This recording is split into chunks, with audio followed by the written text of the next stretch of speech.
Bonjour à toutes et à tous et bienvenue pour cette nouvelle vidéo de... On va aller très vite parce qu'il y a plusieurs choses dont je voudrais vous informer.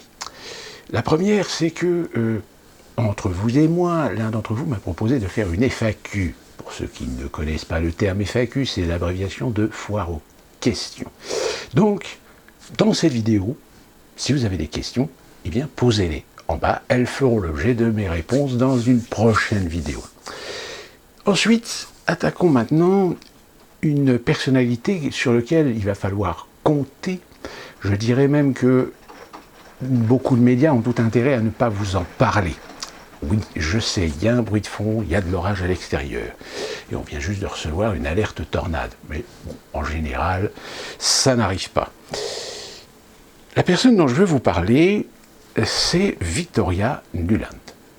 Victoria Nuland vient d'être acceptée par le Sénat américain au poste de sous-secrétaire d'État aux affaires politiques, qui a été décrite comme le 4e poste le plus important du département d'État, bien que les 3 premiers soient pourvus par des personnes nommées par des politiciens et l'autre par un officier du service extérieur de carrière. Le sous-secrétaire d'État aux affaires politiques est le membre le plus haut gradé du service extérieur américain.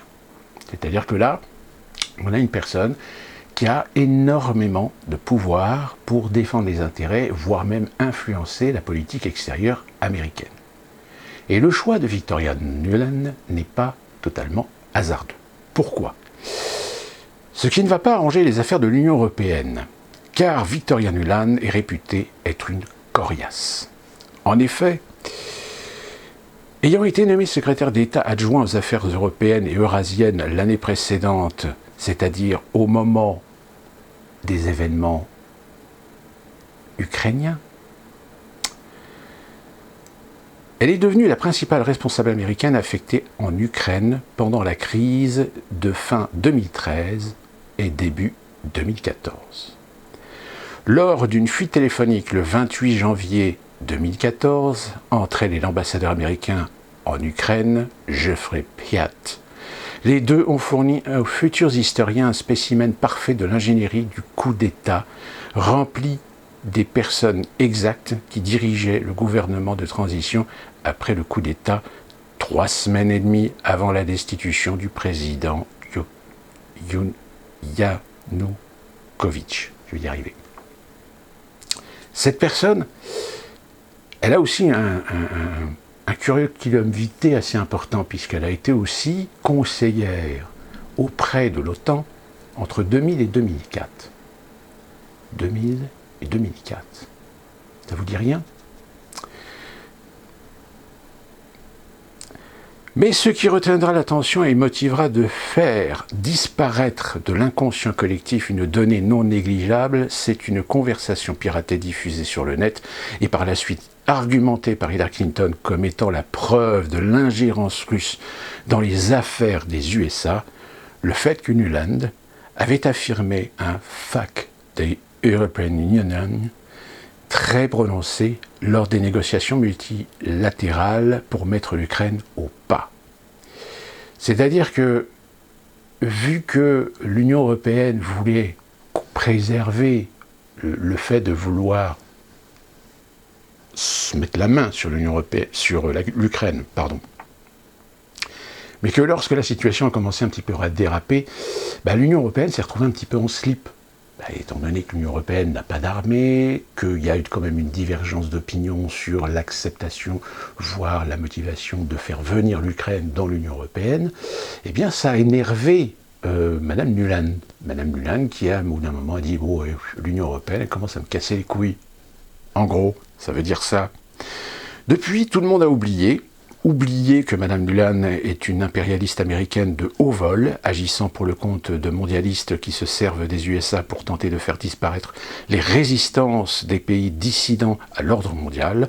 Autant dire que l'Union européenne peut s'attendre à se faire volontairement marcher dessus par Nuland, qui n'ira pas par le dos de la cuillère, pour taper sur quiconque s'oppose aux décisions et choix stratégiques américains. Je rappelle que l'Amérique C'est ce qui avait d'ailleurs causé le départ de la France par le général de Gaulle du commandement de l'OTAN, c'est que les Américains ne partagent pas le commandement de l'OTAN, ils en gardent le monopole.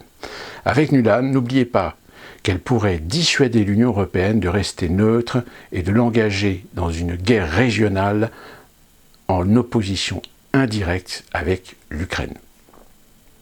C'est-à-dire que le fait de mettre cette femme à cette position-là, c'est clair, c'est une va-t-en-guerre.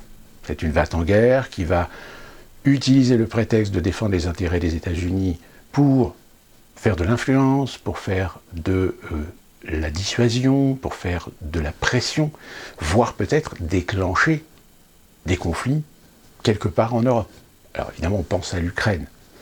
Sauf que l'Ukraine, c'est un peu une bombe à retardement, que ça peut éclabousser pas mal de monde. Sauf que Victoria Nuland, si elle a été mise à cette position-là, c'est parce qu'elle a une dent contre l'Union européenne. Et qu'elle a l'intention de faire en sorte, par le biais à la fois de ses relations et de ses liens avec l'OTAN, puisque je rappelle, elle a été quand même conseillère de l'OTAN entre 2000 et 2004, à l'époque où les États-Unis avaient besoin d'alliés pour aller faire des croisades. J'ai envie de dire, le choix de cette personne à cette position-là n'est pas anodine, elle n'est pas hasardeuse, ce n'est pas juste que du copinage. C'est certainement parce que cette personne a des liens, a des relations, a certainement un agenda à exécuter. Donc à surveiller, et vous comprendrez d'ailleurs pourquoi les médias français ou médias en général n'en ont absolument pas du tout parlé. Autre information, pour revenir sur les manifestations du 1er mai. Manifestations, alors il y en a certaines qui ont eu lieu parce qu'elles ont eu l'autorisation des préfectures, d'autres qui étaient interdites, donc évidemment on leur a tapé dessus. Mais en dehors de ce que l'on se prévoyait, de ce que l'on sentait venir, il y a un autre événement qui actuellement fait un petit peu le buzz sur Internet, ou tout du moins essaie de idéologiquement être manipulé. Je veux parler de cette attaque de la délégation syndicaliste CGT lors de la manifestation de Paris. Actuellement sur les réseaux sociaux, j'ai jamais vu autant de trolls essayer de nous convaincre que la CGT a été attaquée par des gens d'extrême droite. On a des témoignages de gens, oui, c'est des gilets jaunes, mais des gilets jaunes qui ont tenu des propos, et des propos qui sont très clairement assimilables à ceux de l'extrême droite. Sauf que les propos, on ne les entend pas sur les images. Parce qu'évidemment, les images, il y en a certaines qu'on vous montre. BFM a fait un petit montage très subtil. Mais d'autres images qui ont été tournées justement, du fait qu'aujourd'hui dans les manifestations, vous avez des dizaines et des dizaines de gens qui filment avec leur téléphone, etc. Eh bien, il y a des vidéos qui circulent sur Internet où on montre bien qu'il n'y a absolument pas d'insultes. Il y en a, mais qui n'ont strictement rien à voir avec des insultes racistes, homophobes, antisémites, bref, comme le disent certaines personnes, symbolique de l'appartenance à des mouvements d'extrême droite de la part de ces gens. En réalité, ce sont tout simplement des gens comme vous et moi, qui en ont marre des récupérations, qui en ont ras-le-bol de ces gens qui viennent essayer de récupérer des mouvements contestataires à leur profit, alors qu'ils sont les premiers aujourd'hui à être dans la collusion, à être les premiers à trahir. Je dirais même qu'il y a beaucoup aujourd'hui de délégués syndicaux CGT qui sont un petit peu dans le cul assis entre deux chaises, parce que quand ils voient les décisions, les politiques, les choix, les orientations politiques de leur section nationale, ils se rendent compte que ce syndicat, finalement, n'est plus ce qu'ils étaient censés être. C'est-à-dire que même des fois, quand il s'agit de défendre les intérêts des salariés, il y a beaucoup de délégués syndicaux, délégués de terrain, des représentants du personnel, délégués syndiqués, CGT, même des membres de comités d'entreprise, qui se rendent compte que ce syndicat ne fait pas de la protection des travailleurs. Ce syndicat fait de la politique. Ce syndicat est en collusion avec le système et que toute manifestation, il est l'un de ceux qui doivent absolument faire en sorte de récupérer ces mouvements de contestation et les contrôler, les maintenir, les posséder. C'est pour cette raison que des gens, eh bien, ont dit, cette représentation, à ces délégations CGT, de dégager, qu'ils n'avaient rien à faire ici, que de toute façon c'était des traîtres, etc. Sauf que, aujourd'hui, on le sait que la CGT est en crise identitaire. Sauf qu'il ne faut pas l'admettre, il ne faut pas le laisser montrer, parce que pourquoi est-ce que la CGT est en crise identitaire? Tout simplement parce que justement, beaucoup de gens aujourd'hui ont compris la façade qu'est aujourd'hui la CGT, comme un certain nombre d'autres syndicats d'ailleurs. Et le fait est, c'est que, ce qui est encore formidable, c'est que on a vu des images d'un cortège de gens qui étaient, alors, on va dire, ils ont tenté d'essayer de les maintenir, mais ils n'y sont pas arrivés parce qu'ils n'avaient pas les moyens, etc. Mais en réalité, on sent bien que la police, en fait, les encadre et les accompagne.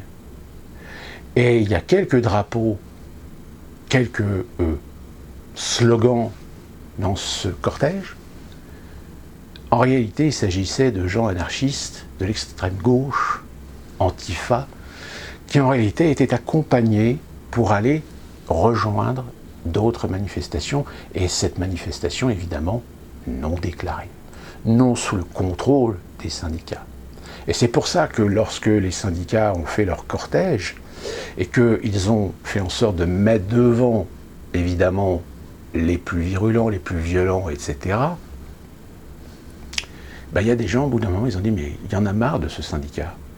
Il y en a marre de ces syndicats qui nous manipulent depuis des années. Il y en a marre de ces syndicats qui, finalement, ont le monopole de la contestation, et que si vous voulez contester en dehors de ces syndicats, vous ne pouvez pas le faire. La preuve, c'est qu'aujourd'hui, quand vous voulez organiser une manifestation sans avoir derrière une organisation syndicale, un mouvement, une association, etc., on ne vous donne pas l'autorisation. On ne vous donne pas l'autorisation, pourquoi? Parce que la préfecture a des ordres de ne pas donner une autorisation de manifester à ce qui pourrait être considéré comme n'étant pas contrôlable. C'est-à-dire des organisations auprès duquel on pourrait éventuellement se retourner si quelque chose arrive. Des organisations qui, sous le prétexte de coordonner les protections, les interventions policières, l'encadrement, etc., s'il n'y a pas d'organisation, le préfet ne donne pas d'autorisation. Tout simplement. Donc, étant donné que les Gilets jaunes, il n'y a pas d'organisation, il n'y a pas de structure, quand les Gilets jaunes décident de manifester, leur manifestation ne peut pas être déclarée légale. Elles ne peuvent qu'être déclarées illégales. C'est l'administration, c'est de l'administratif, tout simplement. C'est chacun protège son cul. Aucun préfet n'accordera une autorisation de manifester s'il n'a pas une organisation vers laquelle il peut se retourner en cas de pépin, en cas de problème. Sauf que la CGT, évidemment, aujourd'hui, il y a beaucoup de gens qui peut-être étaient des syndicalistes, étaient des gens de gauche, se sont rendus compte que ces organisations ne défendaient pas les travailleurs. Ces organisations tentaient d'un côté d'amoindrir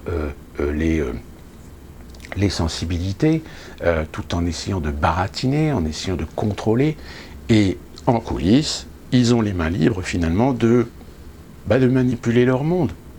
Combien d'entreprises aujourd'hui dans lesquelles la CGT a été du combat, entre guillemets, et que beaucoup de délégués syndicaux qui croyaient que cette entité nationale allait les suivre, allait les soutenir dans leur mouvement, ont été lâchés au dernier moment. Parce que ce syndicat n'a pas eu l'honnêteté, n'a pas eu la franchise de dire aux travailleurs de cette entreprise, écoutez, l'entreprise de toute façon, elle a une situation économique qui est désastreuse, donc elle ne peut pas survivre. Donc nous, on va essayer de vous aider à vous reconvertir, de vous aider à retrouver du boulot. C'est ça aussi le rôle d'un syndicat. Mais non. La CGT, depuis le début, fait croire, fait espérer une lutte qui, de toute façon, est déjà perdue d'avance. Et ils gagnent du temps. Ils gagnent du temps pour permettre au patronat d'organiser leur petite magouille, qui plus est peut-être réussir à dégoter un petit peu de subventions, un petit peu d'aide financière de l'État pour maintenir l'entreprise encore 6 mois, 1 an, 2 ans. Mais de toute façon, l'entreprise est destinée à fermer, à disparaître. Et ça, par le biais des comités d'entreprise dans lesquels vous avez des majorités qui sont maintenues par des syndicats nationaux, dont la CGT, ils le savent très bien. Quand c'est des grosses entreprises, hein, évidemment, puisque ce sont les grosses entreprises qui possèdent des comités d'entreprise. Mais en règle générale, les comités d'entreprise sont parfaitement réalistes de la situation économique de l'entreprise. Donc on laisse mitonner finalement les salariés dans de l'espoir, dans du combat, etc., alors qu'en réalité, les dés sont jetés depuis le début. Et ça, beaucoup de travailleurs, des délégués syndicaux, des représentants du personnel, se sont rendus compte au fil du temps de cette collusion qu'a la CGT. C'est pour ça qu'aujourd'hui, la CGT, elle va être de plus en plus ciblée par des gens qui en ont ras la patate. Elle va être de plus en plus ciblée par des gens qui ne veulent plus les voir, qui n'ont plus confiance en eux. Sauf que, comme ils sont déjà en crise existentielle, la seule issue qu'ils ont maintenant pour essayer d'expliquer pourquoi ils se sont fait attaquer, c'est tout simplement de dire que c'est l'extrême droite. L'extrême droite, de toute façon, aujourd'hui, on va lui mettre tous les mots sur le dos. Et pour terminer, donc comme je vous le disais, sur les réseaux sociaux, on voit énormément de trolls actuellement qui essaient justement de conditionner les internautes sur le fait que c'est l'extrême droite qui a attaqué la CGT. Il y a une personne à qui je lui ai dit, mais donc ça veut dire que vous vous considérez dans le camp des gentils, et que toute personne qui est en colère de façon justifiée, qui a une critique à avoir de façon justifiée contre ceux que vous considérez des gentils, vous allez systématiquement les mettre dans la case extrême droite. Raciste, antisémite, islamophobe, etc. Homophobe, compagnie. C'est le seul argument que vous avez. C'est la seule stratégie simpliste, ridicule, minimaliste que vous avez pour essayer de nous faire croire que vous jouez sur les deux tableaux. C'est-à-dire de justifier ou d'expliquer pourquoi des gens vous traitent de salopards, parce que les gens qui vous traitent de salopards, c'est des néo-nazis. C'est-à-dire qu'en fait, on est en train de revoir, ils sont en train d'adopter exactement la même stratégie qui avait été adoptée au début des Gilets jaunes. C'est-à-dire comme les Gilets jaunes, incontrôlables, pas d'organisation derrière, aucun moyen de se rabattre ou de faire pression, on a commencé à leur mettre des étiquettes sur le dos. Des étiquettes de racistes, d'homophobes, d'antisémites, etc. On a voulu jouer le discrédit sur ces gens-là. Alors que, oui, il y en a, mais c'est une infime minorité. Et comme aujourd'hui, on peut constater que beaucoup de problèmes de notre société sont exacerbés par des gens qui ont tout intérêt à nous faire croire que cette minorité, c'est une majorité, alors que non. En revanche, inversement, c'est quand des musulmans sont coupables de crimes, etc., tout de suite, pas d'amalgame. Ce qui est normal, mais ce que vous octroyez aux uns pour ne dire attention, c'est pas parce que deux types ont tué quelqu'un qui sont musulmans d'origine musulmane ou d'origine maghrébine, etc., que c'est le cas pour tous les musulmans. Ce qui est tout à fait logique. Mais alors dans ce cas-là, admettez-le pour les autres. Or, c'est pas ce que vous faites. Vous faites de la manipulation. Vous faites de l'idéologie. Vous n'êtes pas sensé, vous n'êtes pas raisonné, vous n'êtes pas de bon sens. Sauf que les gens qui commencent à réfléchir et qui commencent à faire de l'outil de comparaison, qui commencent à faire du libre arbitre dans leur raisonnement, il y a un moment donné, ils se rendent compte qu'ils sont ridicules, que ça n'a pas de sens. Mais on continue. Donc j'ai envie de dire, attention les pièges dans les mois à venir médiatiques, parce qu'il va y en avoir un sacré paquet, parce que de toute façon, comme je vous le dis, on va rentrer dans la période, comme ils ont fait déjà dans les élections précédentes, c'est-à-dire tous les maux de la société française, va falloir trouver un lien pour dire c'est à cause de l'extrême droite. Alors attention, je ne défends pas l'extrême droite, je ne défends pas Marine Le Pen. Je dis simplement c'est que politiquement, il faut voir les choses de façon très claire. Et que de plus en plus sur les réseaux sociaux, on a une sorte d'inquisition qui consiste à dire que si jamais vous avez le malheur de relativiser, donc ça veut dire que vous jouez le jeu du Rassemblement national, vous jouez le jeu de l'extrême droite. Là, je peux vous dire qu'actuellement, sur les réseaux sociaux, sont en train de s'organiser des armées de trolls, des armées de gens qui vont vouloir faire de la cancel envers qui a le malheur de dire, attention, relativisons, analysons, soyons critiques, cohérence. Non, vous n'avez pas le droit. On va bien s'amuser. Et enfin, pour terminer, je vais revenir sur cette fameuse tribune des militaires. Cette fameuse tribune que... Alors, ce qui est très amusant, c'est que beaucoup de médias qui abordent le sujet insistent bien sur le 21 avril, alors que le 21 avril, c'est la publication dans Valeurs Actuelles. La tribune a été faite le 13 avril. Donc, de trouver le lien avec le putsch des généraux d'Alger, etc., encore une fois de plus, manipulation. Sauf qu'ils ont essayé de jeter un discrédit sur ces généraux à tous les niveaux. Et le problème, c'est que ça ne fonctionne pas.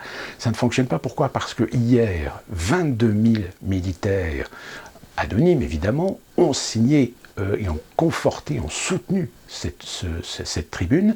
Et alors où je vous parle, ils en sont à plus de 23 400 signatures. C'est-à-dire que là, eh bien, encore une fois de plus, ils ont déconné. C'est-à-dire qu'ils ont essayé de faire passer ces généraux pour des abrutis, pour des gens d'extrême droite, qui incitaient au putsch, qui incitaient à l'insurrection, qui incitaient à la révolution, qui incitaient au terrorisme. Attention, on n'utilise pas résistant, hein. On utilise le terme terroriste. Sauf que, ils se rendent compte que ça ne marche pas. On a eu des généraux qui ont fait une contre-tribune, en disant oui, enfin c'est vrai, vous avez raison, vous soulevez des sujets, mais vous n'avez pas quand même sujet de donner un point de vue extrême en utilisant des termes aussi violents, etc. On a même évidemment le chef des armées qui a promis des sanctions. Oui, forcément, des sanctions contre qui ? Contre des militaires identifiés. Pourquoi ? Parce qu'ils ont donné une opinion. Sauf que je rappelle que même si par tradition de mœurs, les militaires d'actifs ont le devoir de réserve, où il n'existe aucun texte d'ailleurs qui le réglemente. On a des textes militaires qui imposent, dans le cadre de certaines situations, un contexte d'avoir un devoir de silence, un devoir de réserve, de ne pas raconter, de ne pas dire certaines choses, surtout si vous êtes lié à des dossiers qui sont soumis à des réglementations de secret défense, etc. Mais en règle générale, les militaires ont un droit ultime de citoyen d'avoir une opinion et de pouvoir l'exprimer. Sauf qu'évidemment, encore une fois, le devoir de réserve, comme dans beaucoup d'entreprises d'ailleurs, c'est la même chose. C'est un phénomène de mœurs. Phénomène de mœurs qui découle de certains principes, de certaines règles, mais il n'existe aucune règle qui régit le devoir de réserve. Tout simplement. Donc on utilise cette pression-là pour essayer de faire de l'intimidation sur ces généraux, et d'essayer auprès de l'opinion publique de faire passer ces généraux comme étant des allumés, comme étant encore des gens d'extrême droite, des populistes, des souverainistes, etc.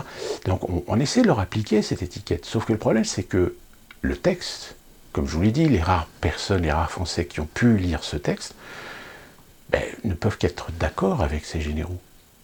Il n'y a pas d'idéologie politique dans ce qu'ils disent. Il n'y a pas d'incitation à quoi que ce soit. C'est un constat de fait.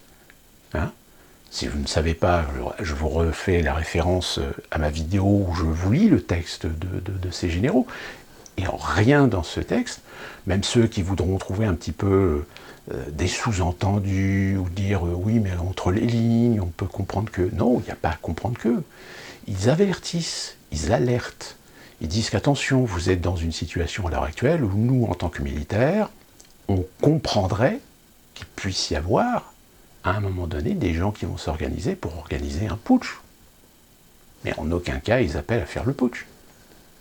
C'est comme quand vous avez, de par votre expérience, une capacité à un moment donné d'analyser un certain nombre de données et de dire attention, avec ces données-là, de mon expérience, il y a un risque d'en arriver à une telle conclusion ou d'en arriver à un tel événement. Donc en réalité, dans ce texte, il n'y a absolument rien qui incite à l'insurrection, à la révolution, etc. C'est un constat de fait qui alerte sur le fait que si le gouvernement, si les autorités et si même l'ensemble de l'univers idéologique, essentiellement parisien, on va dire, ne prend pas conscience qu'il est en train de s'engager dans une voie où même dans certaines situations on a dépassé la ligne rouge et que ça va avoir forcément des conséquences, ben, si ces gens-là, ne veulent pas que les Français lisent le texte parce que forcément les Français finiraient par être un peu d'accord sur le principe, en dehors évidemment de certains qui sont convaincus par leurs idéologies, par leur petite vie bisounours, etc., qui vont forcément y trouver c'est de toute façon les militaires, c'est bien connu, hein. Les militaires c'est des petits nazis, hein, c'est des petits fachos. Hein, voilà, il y en a encore, hein, malheureusement. C'est ces gens qui sont très contradictoires finalement parce qu'ils aiment bien mettre tout le monde dans le même panier quand ça les arrange, mais en revanche, sur d'autres idéologies, là, il ne faut pas d'amalgame. Enfin, c'est pas, voilà, ils sont pas du tout cohérents, ils sont pas du tout crédibles, ces gens-là. C'est d'ailleurs les premiers qui viennent à vous insulter ou à vous gueuler dessus parce qu'ils se rendent compte que vous êtes en train de démolir la véracité ou la crédibilité même de leurs propos.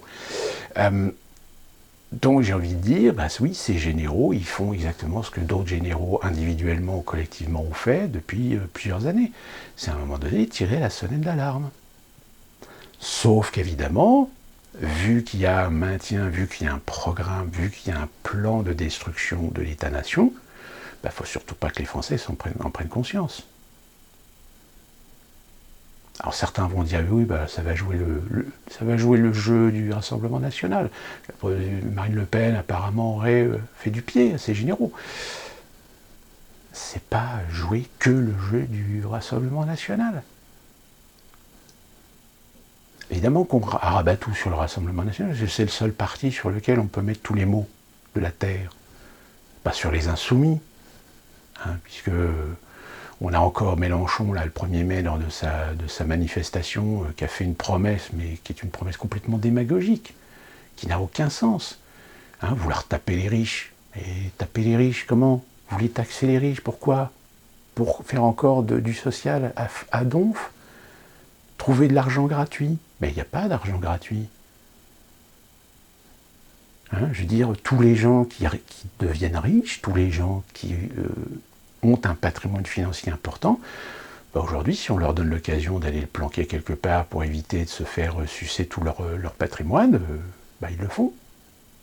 C'est toujours gentil, c'est toujours simple, c'est toujours facile de taper sur des gens qui décident d'aller vivre à l'étranger, dans des pays où ils payent moins d'impôts. À partir du moment où ils sont discrets, à partir du moment où ils ne ramènent pas leurs fraises pour vous faire la leçon. Là, évidemment, quand ils viennent en France et qu'ils font la leçon, oui, il faut faire ceci, il faut faire cela, etc. Alors que lui, il ne le fait pas. Là, en effet, vous avez le droit de leur taper dessus. Mais les gens, les anonymes, même des artistes qui sont discrets, qui ne ramènent pas leurs fraises, qui ne viennent pas vous faire la leçon, etc. Moi, je vais vous dire sincèrement, je ne vais pas leur taper dessus parce qu'ils ont décidé d'aller vivre en Patagonie, aux États-Unis, à Los Angeles ou en Suisse, etc. C'est la logique des choses. Je ne sais pas pourquoi, parce que certains auraient le droit de faire des choses et pas d'autres parce que, ben non. De toute façon, on le sait qu'il n'y a pas de volonté internationale d'essayer de réguler la finance, etc. Donc, même à l'échelle européenne, ça ne marche pas. Ils ont pondu des lois, mais les lois ont trouvé des décrets ou des moyens de passer en dessous des radars, etc. Donc voilà, je veux dire, ne soyons pas idiots. Après, c'est une question de choix. Il y a des gens qui gagnent bien leur vie, qui décident de rester en France et payer des impôts. C'est très louable à eux. Seulement montrer du doigt ceux qui ne payent pas d'impôts parce qu'ils vivent à l'étranger ou qui sont résidents principaux ailleurs qu'en France, etc. Je veux dire, tant qu'ils ne ramènent pas leurs fraises, tant qu'ils ne viennent pas vous faire la leçon, ou tant qu'ils ne viennent pas vous faire de la morale, ils en ont le droit, ils en ont la liberté. Maintenant, si on veut interdire à des riches, que ce soit des entreprises ou des particuliers, de quitter la France parce qu'on veut les obliger à payer des impôts, ben, dans ce cas-là, vous n'êtes plus dans un pays de liberté, hein, vous êtes dans une dictature, purement et simplement.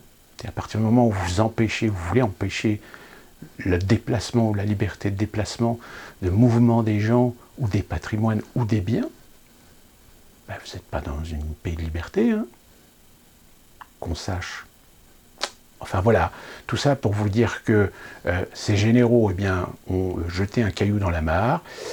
Ils ont beaucoup de difficultés à essayer de jeter le discrédit sur eux. On lit beaucoup d'articles qui ont des contenus, mais on sent bien qu'il y a une panique, quoi. On sent bien qu'ils sont vraiment dans la merde et que ça commence à monter un petit peu crescendo. Et force est de constater que les autres informations que je viens de vous donner dans cette vidéo, elles sont finalement toutes liées. C'est-à-dire qu'il y a un moment donné où le ras-le-bol, où la manipulation, la propagande, etc., ça fait déborder le vase. Or, quand ça commence à faire déborder le vase, ben évidemment, ça va engendrer des conséquences pas forcément bénéfiques, que je sache. Voilà pour cette vidéo. J'espère que vous vous portez bien. N'attendez pas grand-chose du calendrier de déconfinement parce que vu les chiffres qui commencent à grimper en Inde et dans un certain nombre d'autres pays asiatiques, je précise la Thaïlande, le Cambodge et le Laos, qui pourtant étaient des pays qui avaient réussi à gérer la pandémie de façon assez correcte, on va dire, et efficace, et bien là, il semblerait qu'ils soient victimes d'une hausse, comme ils n'en ont jamais eu depuis le début de la pandémie. Je ne veux pas faire le complotisme, mais étrangement, ce qui se passe en Inde, comme étrangement ce qui est en train de se passer dans un certain nombre de pays asiatiques, il y a un lien quand même avec les vaccinations. Je dis ça, je dis rien. À très bientôt. Et portez-vous bien. Patriote au petit pied, votre patron de Xenoterra, il n'existe plus avec l'UNICEF. Patriote au petit pied, parce que le jour où il réussit, il s'est carapaté. Patriote au petit pied, parce que le jour où il réussit, il s'est carapaté. Patriote au petit pied, parce que le jour où il réussit, il s'est carapaté. Patriote au petit pied, parce que le jour où il réussit, il s'est carapaté. Patriote au petit pied, investit sur notre tissu productif. Et vous voyez que tout se tient. Patriote au petit pied, vous voyez que tout se tient. Et cette crise, elle révèle quoi? Patriote au petit pied. Avec enculage. Patriote au petit pied, surdité d'un modèle économique qui n'existait plus. Patriote au petit pied. Patriote au petit pied, c'est-à-dire qu'on était sur notre pyramide, on dit patriote au petit pied. Patriote au petit pied. Patriote au petit pied. Une gare, c'est un lieu où on croise. Patriote au petit pied. Les gens qui réussissent, c'est les gens qui ne sont rien. Patriote au petit pied. Si nous ne sortons pas de cette jalousie, on n'aime pas la réussite. Patriote au petit pied. Heureusement qu'on a supprimé cette aberration. Patriote au petit pied. Cet impôt a été supprimé pour ceux qui investissent dans notre économie. Patriote au petit pied. Il y a toujours des gens pour ouvrir une voie, il y a des gens plus véloces. Patriote au petit pied. Si on commence à jeter des cailloux sur les premiers de cordée, c'est toute la cordée qui dégringole.